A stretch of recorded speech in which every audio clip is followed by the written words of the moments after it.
বান্ধবী ললিতা। আমাকে সবাই ললিতা বলে ডাকে। ও, তুই সেই ললিতা যে ইন্টারনেটে ভাইরাল বান্ধবী ললিতা?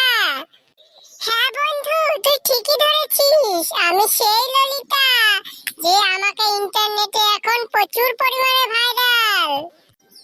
তো বান্ধবী, তুই তো এখন ইন্টারনেটে ভাইরাল, তো একটা গান বলে শোনা দিবি, আমরা শুনি। ও আচ্ছা, তাহলে গান শুনবি? ঠিক আছে, গান বলছি, শোন তাহলে। নিরে ভয়া বৈশাখা দি দুলাইয়া মাতা গো বান্ধবী ললিতা, তোর কোন কোন জায়গায় ব্যথা গো বান্ধবী ললিতা। তো বন্ধুরা, ভিডিওটি ভালো লাগলে লাইক, শেয়ার, সাবস্ক্রাইব করার অনুরোধ রইল। আর আমাদের চ্যানেলটিকে নতুন হলে বেল আইকন দিয়ে